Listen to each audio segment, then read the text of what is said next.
Well, all month long here at WHAS11, we are celebrating Asian American and Pacific Islander History Month during our Moments That Matter campaign. And joining me now is our very own Charlene Shanklin, who has been busy researching and telling these stories. And we always like to have you back on, Charlene, to kind of prepare us for the month. And I feel like you set the tone for what we're about to see so well. Thank you so much. You really do. Thank and you.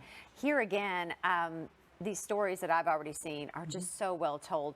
Can you said something to me that I want to share with our viewers, because I think it's so important how you go into these stories. Like, what do you tell people to get them to open up the way that they do? Well, we start a conversation. I tell them, don't look at the cameras, look at me. And we're just having a conversation about their life and their story. Everybody has a story. And I say, dumb it down for me. Make me understand. And sometimes right in the middle of the interview, I say, I don't understand. Explain it to me.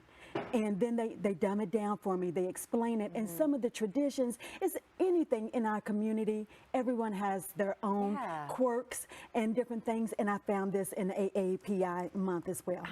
Just watching them, it's taught me, and we want viewers to learn so much about the AAPI community that are right here in Louisville. And you've already kind of done that with the first one with Amber, right? Yes, Amber Ma, and she is the program director for Crane House, Asia Institute Crane House. And this young lady is just so phenomenal, Claudia. She came to the United States in 2007 with her mother, and she always says, wherever home is where mom is. Aww. And they came from Xinjiang, China. And she was about 12 years old when she got to the United States, didn't know any English, so she learned English from watching the Disney Channel. Oh my goodness. Isn't that amazing? That's amazing. And watching the subtitles. And now her English is magnificent. It is beautiful. But the one thing Amber Ma is really concerned about is she changed her name when she came to the United States because she was concerned that people would say it wrong, children would make fun of her because she was at that school age. So she changed her name to Amber Ma. And that is not her birth name, but this is her name that she gave to herself. And I just thought that was so amazing. And I asked her, would you have changed your name now in your early 20s? And she said, no, I wouldn't have. I would have made people learn it because that was my birth name. That was my given name. So that was one of the regrets. And what I found so unique about Amber and everybody in the AAPI organization and community, they tell me that a lot of people, when they come to the United States, they are not considered white enough or they're not considered yellow enough to be Asian. So they have this identity crisis, and I spoke to several Asian descents when she told me that, and I said, is that true? They said, very much so. They are not white enough to be white, and they're not yellow enough to be Asian. So they always have that identity fight all throughout their lives. See, again, you wouldn't have known that. I wouldn't have known that if you didn't.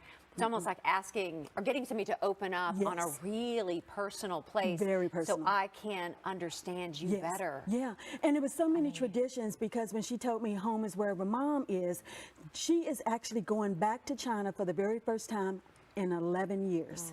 And it's going to be such a great moment for her to see family and friends. And she said, I'm going to take a red envelope with me. And I said, what is that? Tell me what a red envelope is. And she said, it's anytime there's a celebration. So what does that sound like? A greeting card, a red envelope, and they put money in it. So anytime there's a major wedding, graduation, birthdays, Lunar New Year, everyone receives a red envelope. And I said, that is simply amazing. Yeah, so it's just like a Hallmark card. Exactly. It's just a card with money in it for well wishes. But when you see someone with a red envelope, you know that they're giving a gift and they're telling you that they're proud of you. Another thing she told me is in the Asian descent, they use your last name first. So I would be Shanklin Charlene, you would be Coffee Claudia. And they said that they said it's because it's respect for the family. So the family's last name is the most respect. And then I asked about traditions, and she said dumplings is her favorite thing with her and her mom. And another thing, when you go to a Asian restaurant, and have you ever noticed how long the noodles are? Yes. And they're not cut in half? Why is that? There's a reason. There is a definite reason. It is longevity to life. The longer the noodle, the longer your life. I'm never going to cut noodles again. Never, We're never. going to get in there. I know, and I told her that, and I said, that's one thing I always notice, I that do when too. you try to pick them up, it just keeps going and going. It's because Longevity of life. longevity of life. Isn't that beautiful to learn that? It is. And I bet for her too, to have you listen to that, and for her, you know, her mom is with her, right? Yes, And to hear her proudly telling the story of her heritage. Yeah, and is she was beautiful. so proud that when they ran this, we ran the story and showed it, her mother sent it back to the family in China because she was so proud, and she had finally had pictures of her and her daughter in the United States that they're going to get to see. There's another story that Isaiah Kim Martinez is working on too, right? Yes, well, he Has that aired already? Yes, it aired Yesterday? yesterday Okay. in our 6 o'clock newscast. And Isaiah spoke to Joe Buno, and he's also with the Crane House, Asia Institute Crane House. The FBI honored the Crane House in Washington. Really? When Yes, was they this? did. Just about 2 weeks ago. They did it Yeah. beginning of this month.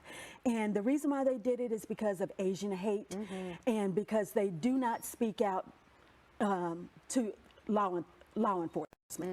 And that's Well, they faced a number of threats Yes, right they around have. like Chinese New Year, the Lunar New Year Yes, this ma'am. year. Yes, and that is what's going on. So the Crane House has been vital in being the liaison for law enforcement, and the FBI noticed it and reached out and honored them in Washington, D.C., along with 49 other organizations across the United States. But they were the one from Kentucky. Yeah, the Crane House is doing so much good work Yes, here. they are. We had them on earlier in the year, and I'll tell you, I'll be honest, that was like the first time I'm like Yes. learning about the extent Yes. of what they do. Yes, and you really need to go to the Crane House and take a tour, because it's unbelievable what they show you. They have a map, because a lot of us, unfortunately, when we say Asian American AAPI month, Heritage Month, that we're bunching everybody together.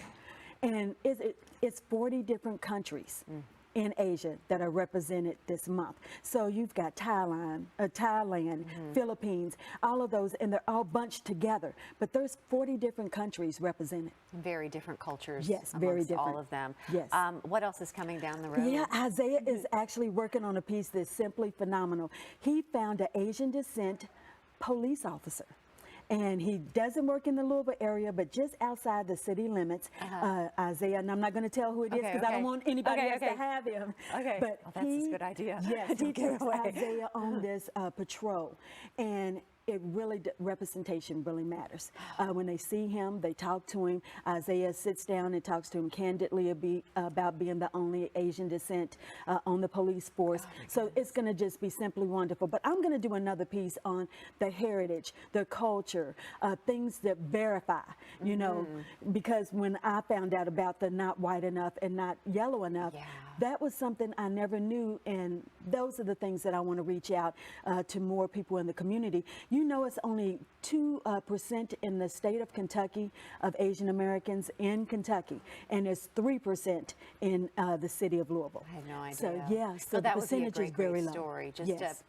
you know, sometimes we don't know, and I want to know, and Yeah. I think people out there want to know, and I think, Charlene, that would be a phenomenal story to Yeah, put and so together. many of us are scared to ask, because we Yes. never want to. I don't wanna insult anybody. Yeah, you No. never want to insult anybody's intelligence, their culture, their traditions, but that's a part of moments that matter. It sure is. Thank you Yeah. so much, Charlene. Thank you so much. Always love catching up with you. Can I thank give you. out your email address on air if people want to Absolutely. reach you? Is it sshanklin at Yes. WHAS11.com. Yes. So if you have a story that you want Charlene to tell, this is where you need to reach out. sshanklin at WHAS11.